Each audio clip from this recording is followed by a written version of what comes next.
it's showing. And then you pull the choke out.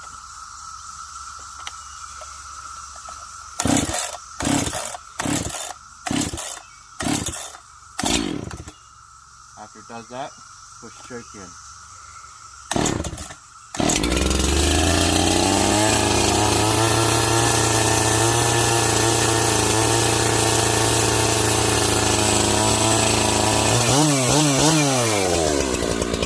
I'm lumberjacking again. Is this any surprise? So I am lumberjacking this week with gas power. This was my how-to lesson.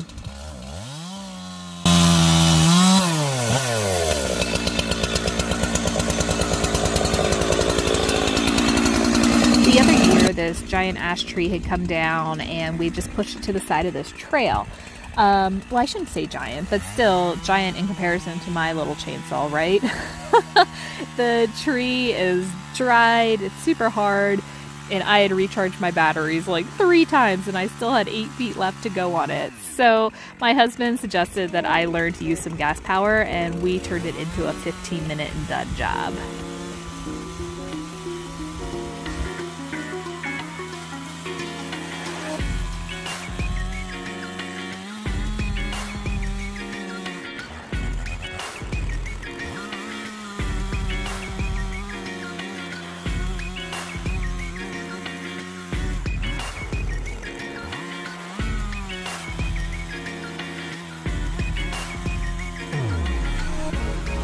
Now, it was a beautiful day, and we actually had guests staying over at our neighbor's cabin, which I help co-host on Airbnb.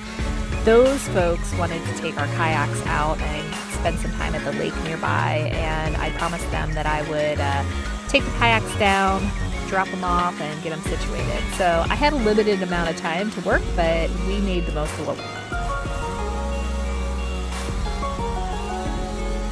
It was actually a pretty busy week for me as far as co-hosting with Airbnb. I had several sets of guests coming and going, and I'm going to show you a little bit more about that later in this video in case you've ever wondered what may go into hosting an Airbnb. I am not going to lie, this man's muscle is awesome.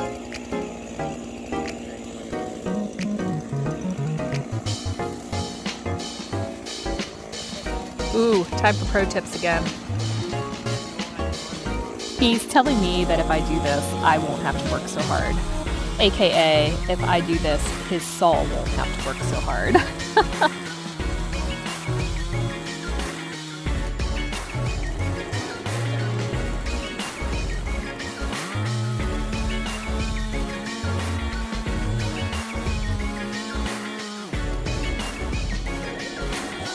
Yeah, so here's another pro tip that I can share. Turns out when you use a chainsaw and you don't wear jeans and boots, you end up with sneakers completely filled with sawdust. Look at him. Show off.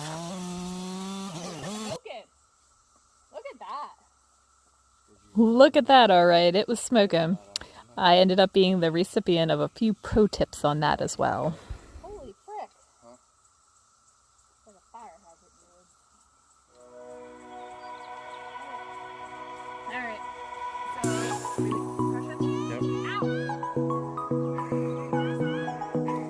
ouch! That's right. That thing was still hot when I picked it back up to start. I could barely touch the compression button to push it in.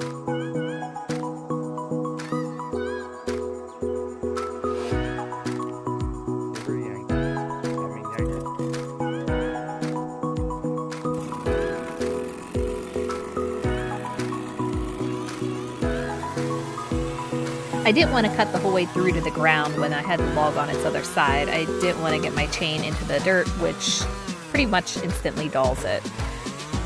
I was told I did that anyhow. So we rolled the log over, and now I'm just going back and cutting the rest of the way through so that we can load this log up and get it out of here.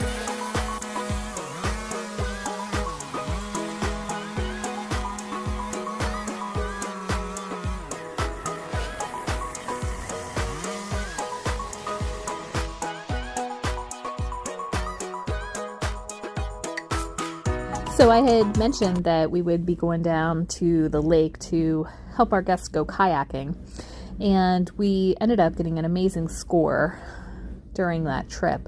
And it was this porch swing that my neighbor had out with a sign on that said free. Now, I know the trailer probably seems a bit overkill for a couple kayaks. It kind of is. The truck that we usually transport the boats with is feeling a little under the weather and is in the garage right now. But I'm kind of glad that I didn't just go down with the truck, because it turned out, since we had the trailer, we were able to scoop this thing up and bring it home with us. It is going to be perfect on the side deck of the Fern House. The condition's good. It has no rust on it. A little pressure washing probably to clean it up. The seat is still really firm and intact and sturdy. The cushion is terrible. It needs replaced. And the awning is pretty well weather worn and frayed out from the sun. But there's no need to have an awning down at the Fern House, because the swing's going to be sitting under nature's canopy of the forest, and you want to be able to look up and see the wildlife there. So we'll just take that right off of it. Oh yeah, it was free. Being mechanically oriented the way he is, my husband was staring at this swing and realized that it probably had more than one function. I probably would have owned it for 5 years before I discovered this. Turns out it is a swinging bed. How cool is that? I am so excited. I feel like I'm just going to be down at the Fern House swinging on the side patio.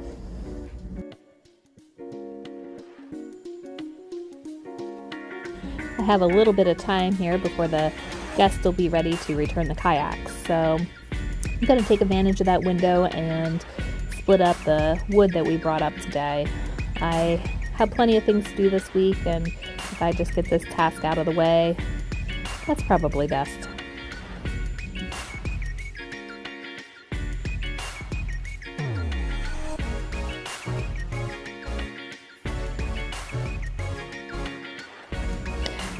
Years ago, my husband told me that he found splitting firewood to be relaxing, and he thought it was kind of the same as what knitting was for me.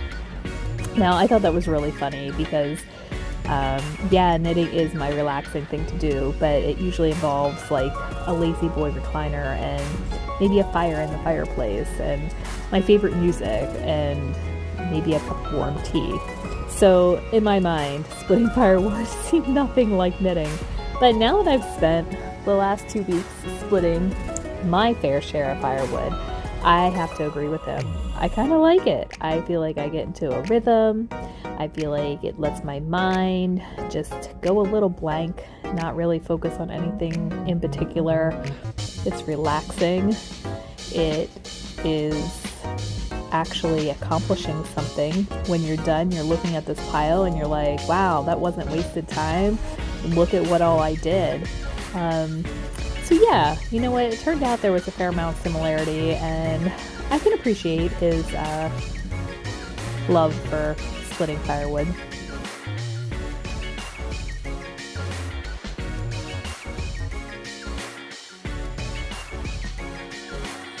Well, there it is. My first firewood container is completely full in less than 2 weeks from when I made it. I never thought of the possibility of needing to make 2.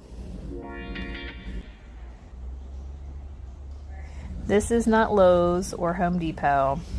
No, I have found myself a building supply surplus warehouse. One of the goals I'd set for the Fern House was to be a good steward to the environment wherever I could, and I felt like not buying brand new building materials was part of that. So using used materials from remodels or scratch and dent items that would have otherwise been trashed right off the assembly line is a great way to give back to the environment. The prices are discounted too, so it's really nice to get back to my wallet like that. When I found these 2 windows, I knew that they were going to go on the front of the Fern House. They are 63 inches long and 2 foot wide, and they are going to let in so much sunlight and fresh air when they are cranked open. I'm going to put one on either side of the front door on the Fern House. I'm so excited. The first 2 windows have been spotted. In the same way that I made firewood for a cabin that I don't even have yet, I am buying doors and windows for blueprints I haven't drawn yet. But my thought here is that since I am shopping for used and surplus material, I will need to take whatever it is I can find, and we can always build a wall around those dimensions. Shower stalls and more shower. Ooh, look at this. Oh, these are. This warehouse turned out to be larger than I was expecting. It had more supplies than I was expecting, and then I found the ultimate cool place. The coolest thing I found back here was somebody's workstation. Nobody was around. I felt like I was being a little nosy, but the doors were open, and I loved this piece of art I found. Unfortunately, it wasn't for sale, but it definitely is sparking a few ideas for the Fern House. Finding these doors was like finding the pot of gold for me. They were the perfect solution to a problem I had been contemplating.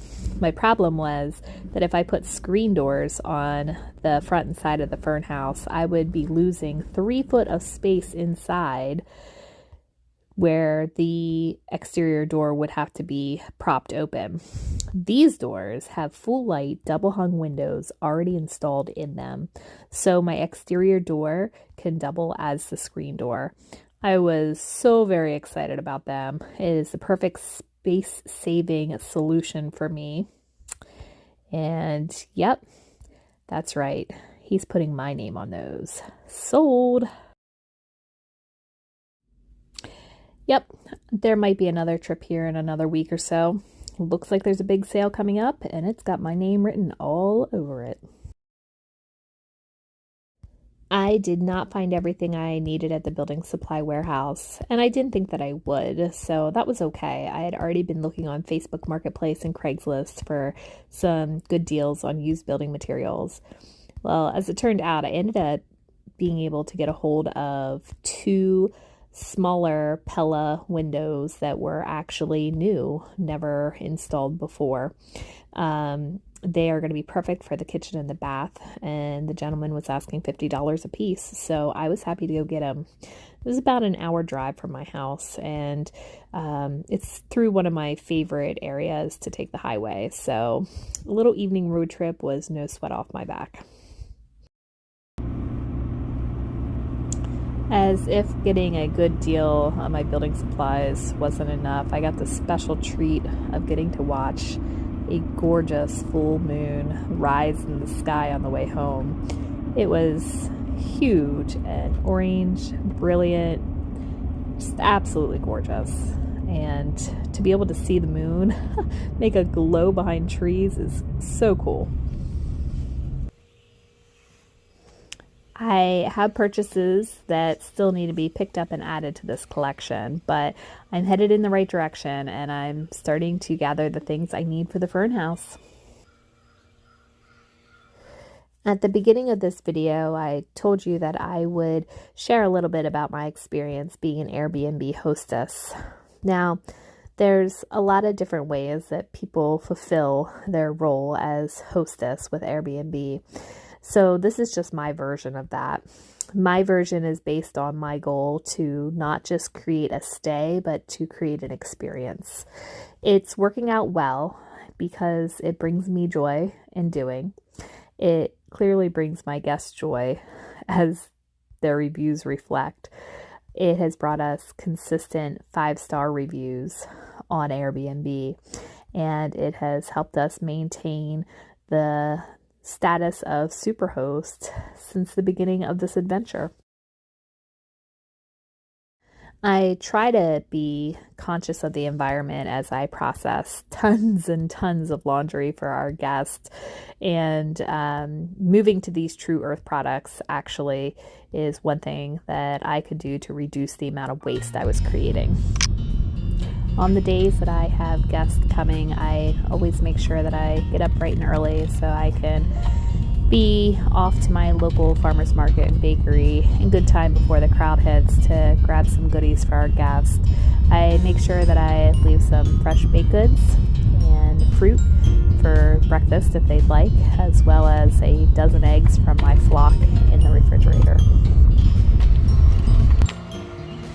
Farmer's Daughter Bakery and Coffee Shop is one of my go-tos for guests. Unfortunately, when I got there this morning, I realized that they were closed for some much-needed vacation. There's nothing wrong with that. So I headed on up the road to my number 2 spot, which is a farmer's market in the next town over. It's really not that far from the B&B. I am very, very fortunate to be out and away, yet have so many great resources close at hand. Following advice that I had received quite some time back, I created a guidebook which stays in the cabin. It's a binder full of information on all the local things there are to do, as well as the short day trips that you can take from our cabin location. In addition, I also have created some local trails that people can take. So, if you're interested in hitting up multiple vineyards, there's a wine trail. If you're interested in visiting all of our covered bridges, there's directions for that. If you're interested in going to all Amish shops, I give you a map for that. So it's one way that I can help transform somebody's stay into an experience. I also utilize Airbnb's guidebook feature. It's fantastic and easy to use so that people can plan ahead before they even arrive by seeing what's available to do. All right, well, I have arrived at one of our local treasures, and that is Butcher's Farmers Market. They have a roadside location here in town, and then just a few miles outside of town where their farm is, they host a variety of events in the fall that people can come out and enjoy the farm itself. I was super happy to see fresh cut flowers arriving this week. This is the first week that they've actually had fresh cut flowers. But now that it's started, I know that they'll have them the remainder of the summer.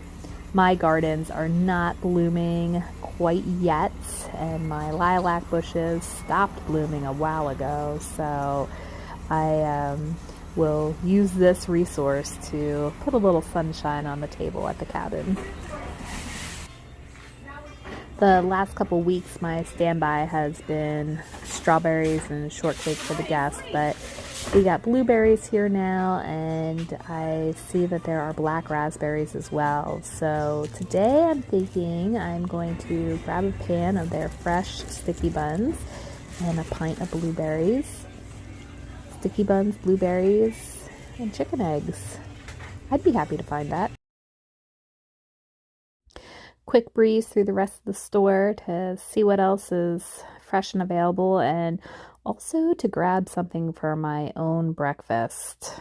I'm getting kind of hungry, and coffee and food hasn't happened yet for me. Oh, there we go.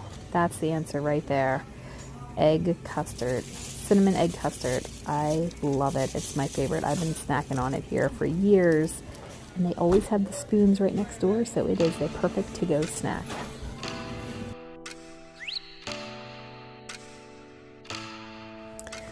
On the way home, I drove through the state park, which is about 2 miles from the cabin. This park, I'm pretty sure, is one of the reasons that our cabin rental has been successful. It is a absolute gem of a local resource. The park includes miles of well-maintained hiking trails. There is the lake, which can be used for summer and winter activities. There is a pool with slides and a splash zone.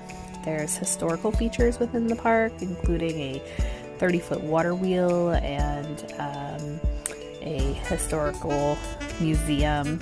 So those are really great ways to explore some of the local history of the area. There is also an amphitheater at this park, which does get used for some large events throughout the year. There's also fantastic kids playground and creek area that kids love to splash in. So many things to love about being down here. I have come to learn firsthand how valuable the programs offered down at our park are. So I always leave a calendar of events out for the guests so they can enjoy those programs as well. I think going for a hike with a park naturalist is one of the best ways to just explore the Appalachian region and learn a little bit about the area.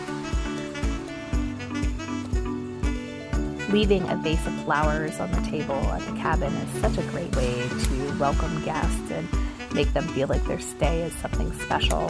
So I'm going to clip some mountain mint from my garden here, as well as some sedum, even though it hasn't bloomed yet, to add to those sunflowers that we picked up earlier. It'll just fill out the mason jar a little bit better.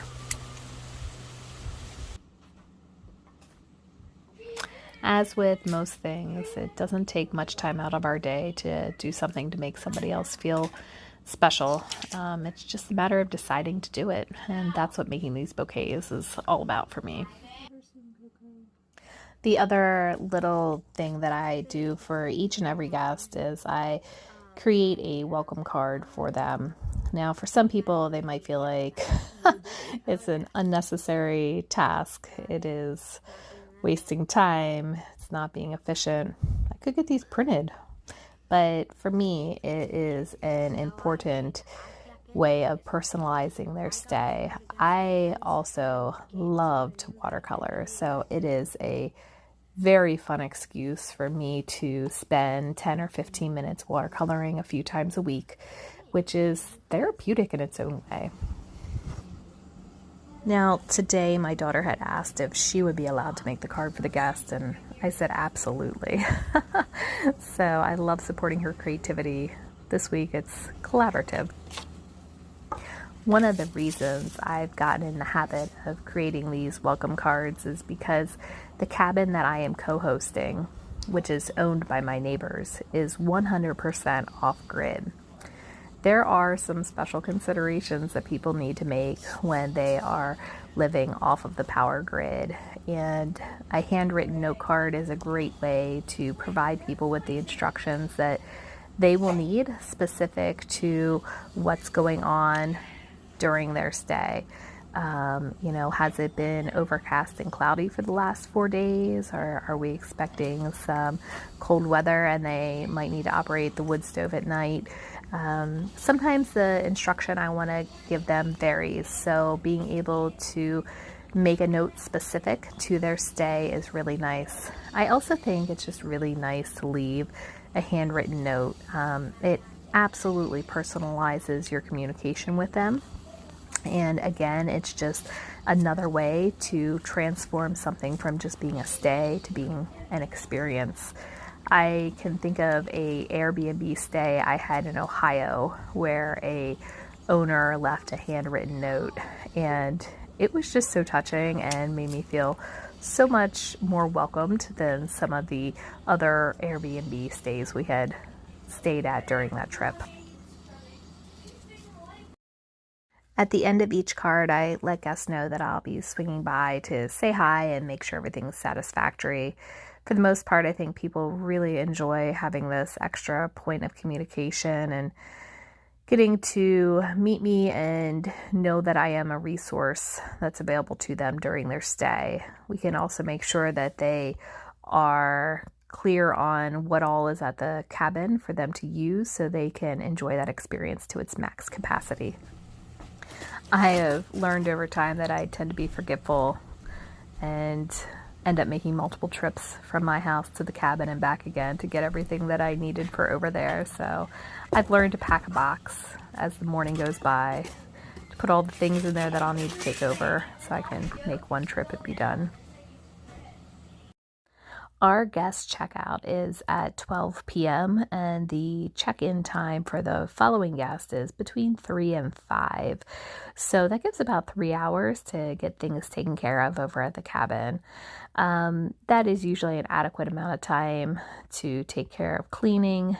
Seldom do I need to process linens in that time frame, as we have plenty of extras, so I can always be switching sets out and not feel the pressure and the crunch of getting blankets dried before the next group comes.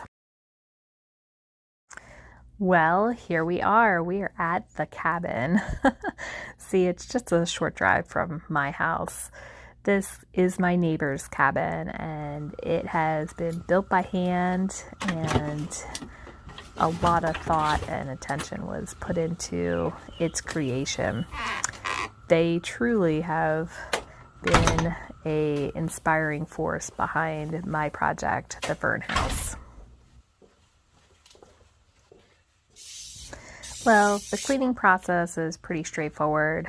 I always start out, though, by lysoling the high-touch surfaces. That's maybe just the nurse in me. Speaking of the nurse in me, I take a lot of pride in the way the beds are made as well. It's important to me that the sheets are tucked tight, that the corners are made square, and that each bed looks like it was made very specially just for that guest's enjoyment. When I was a little girl, my mom taught me how to make a square corner on a bed. I later had this skill reinforced by my mother-in-law, and then I went to nursing school and was actually graded on the skill. So I understand that some people have no idea what it even means to make a square corner on a bed, but somehow it's a lesson I've spent my entire life revisiting. There cannot be enough said for the value of thorough housekeeping when it comes to hospitality. I think when people find that their environment is cleaner than their expectations, it adds to the feeling of I am welcomed here, I am wanted here, I am a special guest here. So you might be noticing that I'm cleaning without gloves. I know some people would only clean with gloves on. I cannot emphasize enough the importance of hand washing, and from my experience in healthcare, I feel like sometimes gloves become false securities for our own protection against germs and microbes. The best protection we have is hand washing. So I don't worry about gloves, but I do make sure to wash my hands repeatedly several times throughout the process of cleaning the cabin.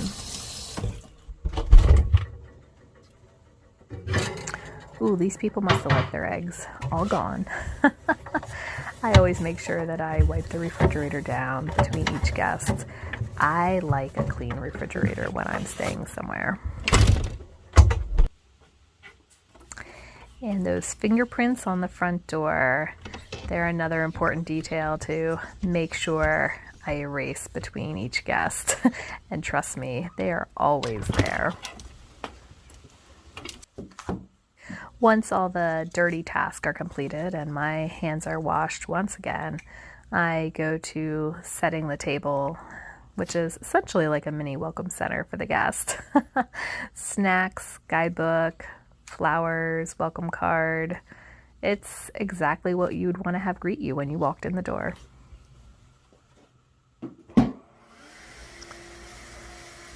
The very last thing that I do in each area after I've cleaned is vacuum. I want to make sure that after I've vacuumed that I'm not back walking on that floor and disturbing those marks made in the carpet by the vacuum cleaner.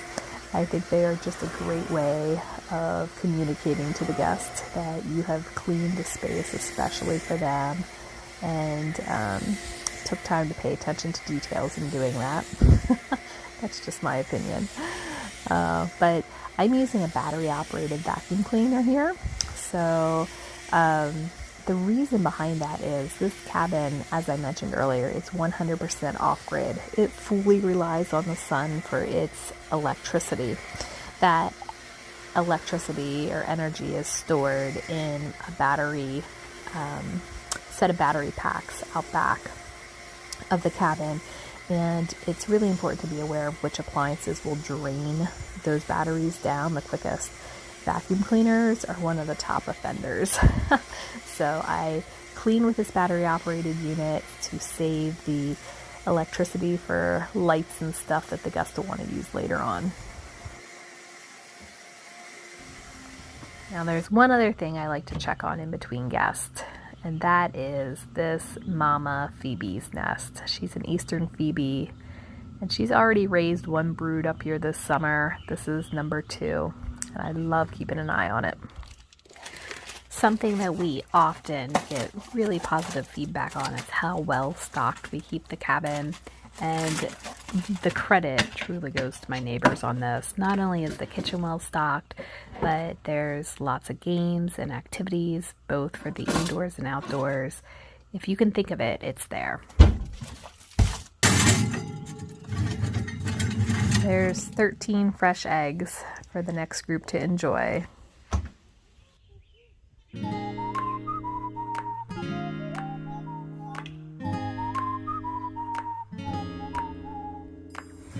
It's been a busy day. Cleaning the cabin is not the only thing I did, but it is late in the evening now, even though the sky is still light. I have another round of laundry out on the line, absorbing in the last of the sun rays, and I am relaxing, which is the best part of any day.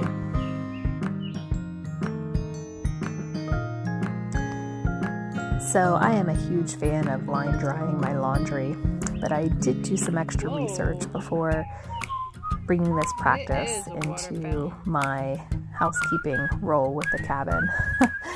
Turns out that using the sun's UV rays actually does sanitize clothes on the line, making their bacteria levels low enough to be considered safe for human use. Now the towels all go through the dryer anyhow. They just get nicer and fluffier that way. But I do enjoy putting the sheets out, and I believe that it contributes to the fact so many people tell me that they sleep so well at the cabin. The smell of line-dried linens is not just something that's in our heads. That is a real thing. The University of Copenhagen actually did a study on it, and they found that the UV rays from the sun create a chemical reaction on fabric as it dries that creates chemical compounds that produce the scents that make line-dried laundry smell so good. So we're talking like the same compounds that are found in roses, in citrus fruits, and in spices like cardamom. No joke, the sun is putting that stuff right onto our fresh laundry. So I will continue to line dry the blankets and the sheets, and I look forward to hearing from my guests just how well they slept while they were at the cabin. It's all part of the off-grid experience now, isn't it? I did run over later on and meet and greet the guests that came in. They were an absolute pleasure, and I'm so glad they're staying with us. So that's my day in the life of an Airbnb hostess. It's the best job I've ever had.